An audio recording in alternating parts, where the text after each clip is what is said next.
So a lot of people will never even get started painting their car, and it's not because they don't want to. It's because they overthink every little detail. The prep, the gun settings, spraying techniques, it all feels overwhelming. But here's the thing, a YouTube buddy of mine has this simple motto: don't overthink it, it's just paint. And that is so very true. Let me know down in the comments if you've seen his channel. If you get lost in every little detail, it's gonna handcuff you and it's gonna create fear, and you'll never start painting your car. You don't have to be perfect. You get better by going through the process and gaining experience. Today, I'm gonna walk you through painting a front bumper cover. We're blending into the fenders. We're doing a tri-stage finish. And as we go through this process, I'm gonna point out to you what's important. So let's get into it.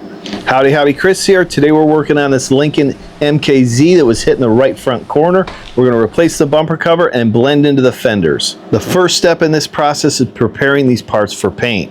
And this is a very important step.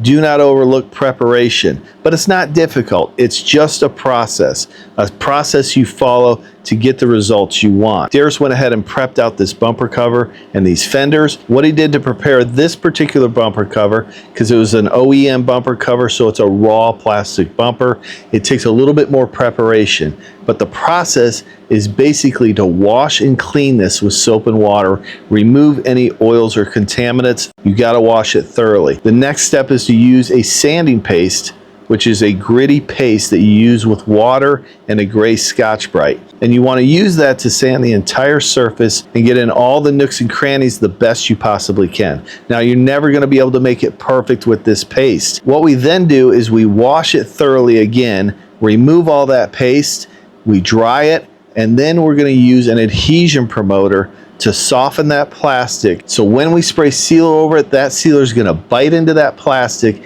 in all the areas that may not have been sanded perfectly, and you'll help eliminate the chance for peeling paint.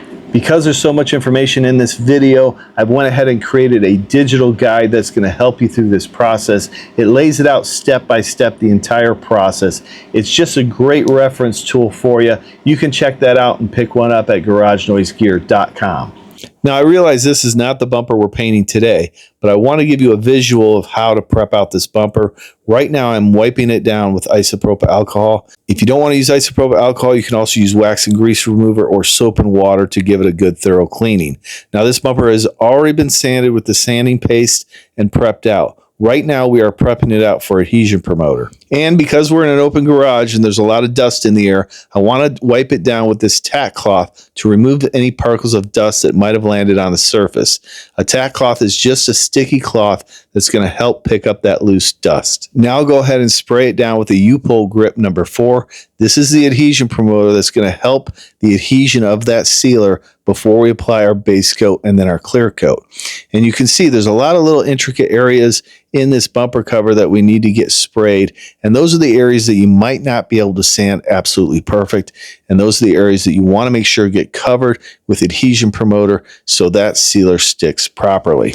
None of these things are difficult and none of these things are details. This is just the step-by-step process that you go through.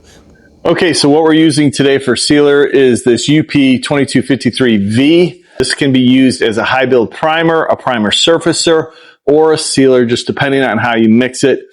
4:1:2 is the mixing ratio for a sealer. So 4 parts primer, 1 part activator, and 2 parts urethane reducer, and you can use it as a direct to metal sealer. So we're going to find the 4:1 mixing ratio right there. We're going to put the amount of primer in. We're probably going to do 2 parts of primer. Then we'll go to the 1 ratio, and we'll go to the coordinating 2 right there with activator. We'll just have to double that up for the reducer.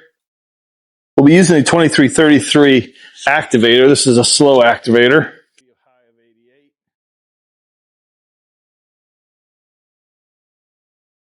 And this is part of the process that is very important. So this is a detail you want to make sure you get right. Now, we went ahead and sprayed this bumper with sealer already, but I just want to talk about one of the details that people get hung up on is air pressure.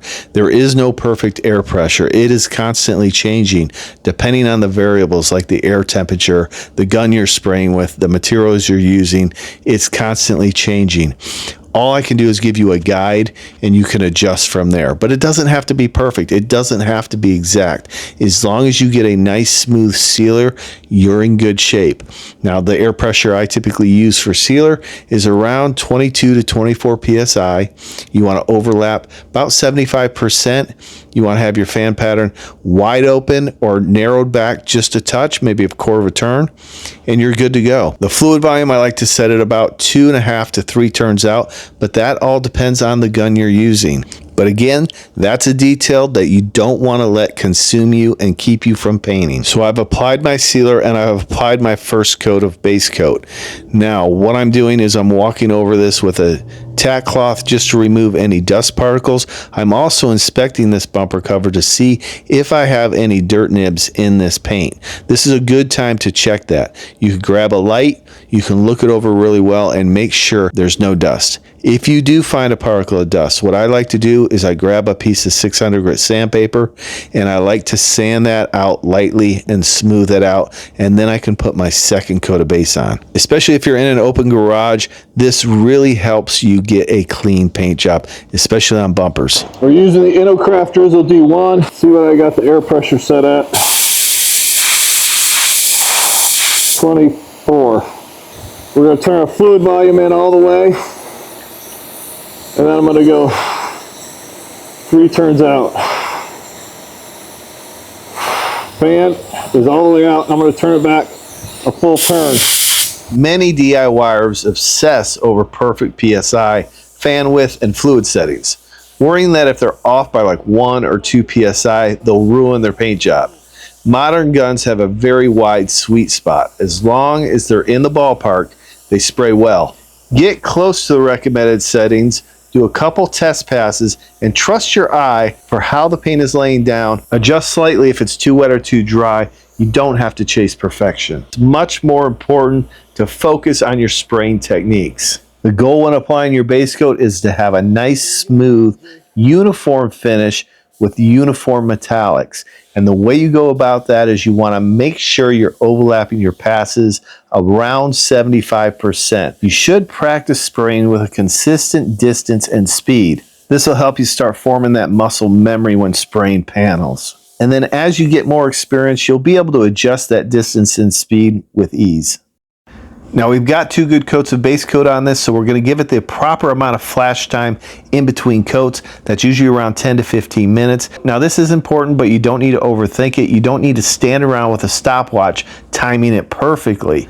Flash times have a range. You just need the coat to be dull enough to avoid solvent pop. Learn the visual cues. Look for dullness in your base coat and a light tack in your clear coat instead of relying on a timer.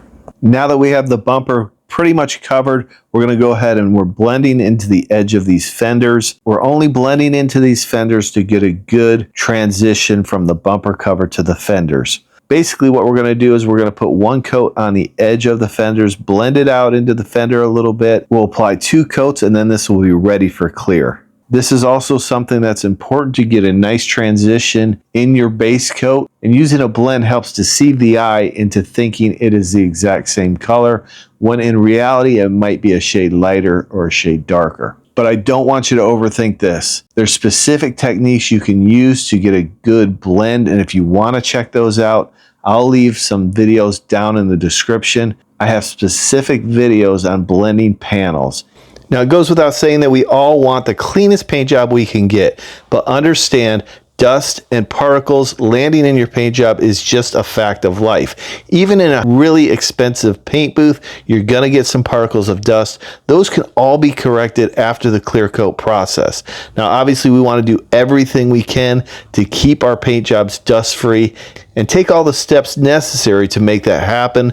I would say just don't let that process consume you and keep you from painting your vehicle. We all know we're going to get some dust. We're going to get some trash in our paint job. Correct it afterwards. Be realistic when you're painting your first paint job. Expecting a glass-like clear coat on your first attempt is unrealistic. And it's going to lead you to spray heavy or maybe panicking in the middle of it. Just follow the steps and the process that I've laid out for you. You're going to get an acceptable OEM finish. And if you have a little bit more orange peel than you like, you can always cut and buff it afterwards and get that showroom finish. We're gonna let that flash, and we'll put one more coat on it. And you can see how nice this is blending in here. Looks good. It's got a little shadow there, but this side you can see. Looks great. I don't even know. Yeah, we need one more coat because this flop is just a little bit different.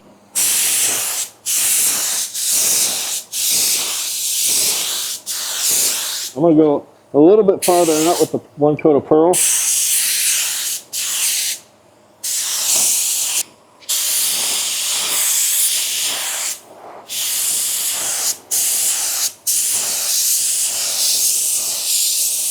We're gonna widen our fan pattern again.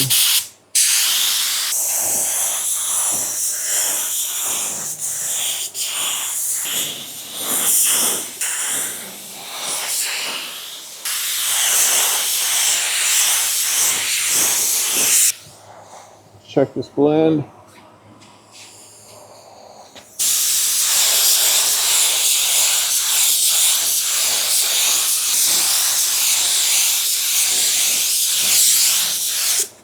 We're going to go ahead and pull this tape.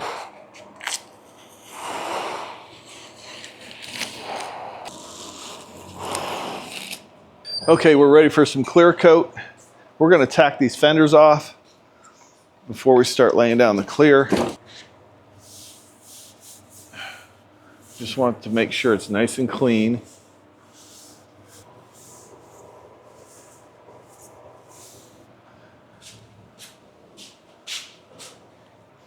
Now, as far as clear coat, we're going to adjust our gun settings. So we got the two knobs here that we're concerned about. This is our air pressure knob. That's always wide open. We're going to turn this 3 turns out from closed, and I may open that up a little bit, or I might dial that back a little bit. Fan pattern we're going to have wide open, and our air pressure, we're going to run this at about 28 psi. That helps it to atomize just a little bit better. Clear coat's a little bit thicker than paint, so you need to get that atomization correct. Now, when we make our passes, we're going to overlap our pass 75 to 80%. So I'll make my pass here on the fender, and then I'll overlap that pass 75 to 80%. You want to be concerned about your speed and your distance. That can affect how that clear coat lays down on the panel. You want to have a consistent speed and a consistent distance from the panel. I'm usually about 4 to 5 inches away, and I spray kind of slow, not super quick. How this clear coat lays down, that will determine my speed, because it is very hot today. It's probably 90 degrees right now. It's probably 100 degrees in here, which makes it difficult to clear because that clear coat does not flow out like it typically does. So you might get a little bit more texture. I am using a slow activator in this clear, but this clear coat is a fast drying clear in general. So I may have to lay it on a little heavier. I may have to spray a little closer to get more material on the panel.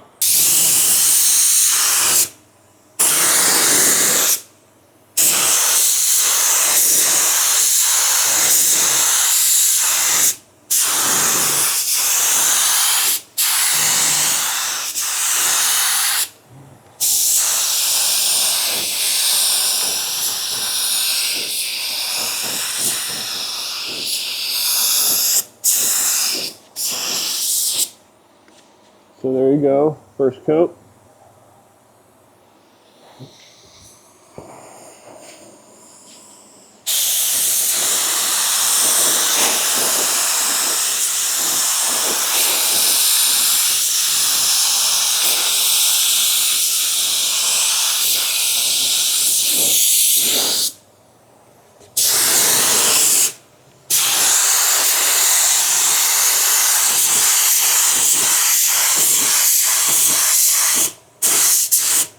Okay, so I ended up spraying a little bit closer and moving a little bit quicker. And look at the finish. Real nice finish here.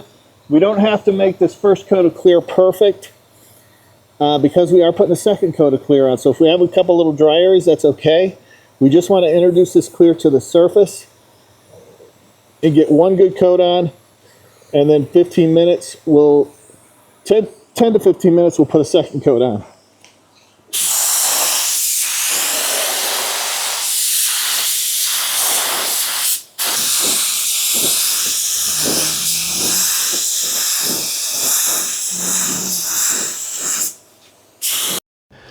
Remember, you don't have to wait for the perfect temperature to spray your vehicle. I understand you don't want to spray in a super hot temperature, especially if you're a beginner, or a super cold temp, but there's never going to be a perfect time. Spray in hot weather, spray in cold weather. It's going to make you a better painter. It's going to give you experience and help you to understand what you need to do in those situations. A big part of spraying in extreme temperatures is using the right speed activator and reducer for the temperature you're spraying in. You don't want to be timid when you're laying out your clear coat. That's going to lead to dry spray, and that's much more difficult to take care of than maybe a little bit of a run.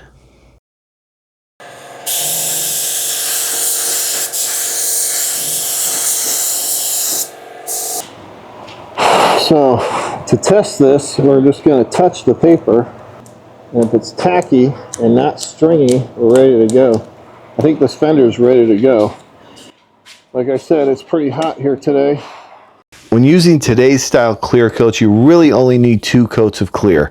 Now you could put 3 coats on. You do want to wait a little bit longer for your flash times if you want to put a 3rd coat on, but you really only need 2, and you can lay it on a little bit heavier on your 2nd coat.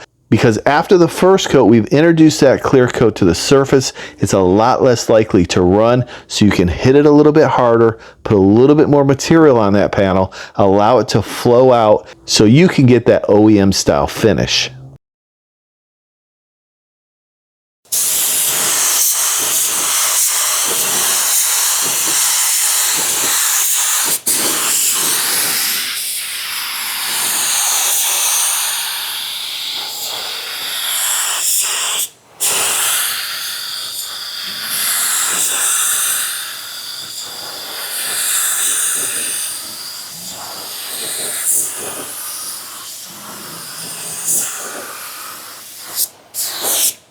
There we go. Because there's so much information in this video, I went ahead and created a stop overthinking guide that's going to help you with the process. It's got all the information we talked about in this video, plus much more. I also included with that a critical steps checklist to help you understand what's important when you're painting your vehicle. You can find that guide at garagenoisegear.com. Be sure to check it out.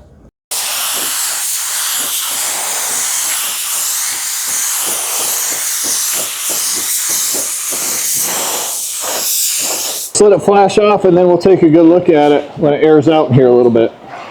All right, let's take a look at the finished product. So you get a good idea of the peel on that. It's got a little bit of peel. It's really factory peel, but this is very clean. There is a couple particles of dust. So there's one right there. If you can see that one right there. There's a piece of dust right there. That's a pretty big one. But overall, the finish looks, there's a little piece of dust. The finish looks really good. Let's look at the fenders.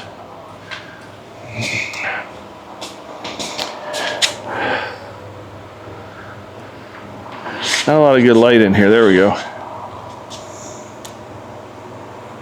Nice finish. And yeah, we did clear over the stripe, and this color, I believe it looks fantastic. We'll see when we put the bumper cover on.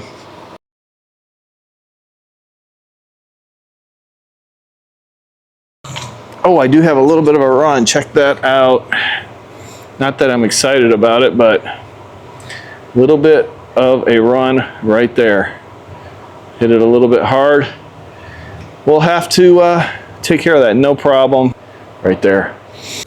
If you found this information helpful, let me know down in the comments. I appreciate all your support. It's been a wild 5 or so years on YouTube. We're almost at 100,000 subscribers. Let's keep it going. And if you want to learn more about auto body and paint repair and you're not subscribed to the channel, subscribe to the channel, turn on your bell notifications, and we'll see you on the next episode of Garage Noise.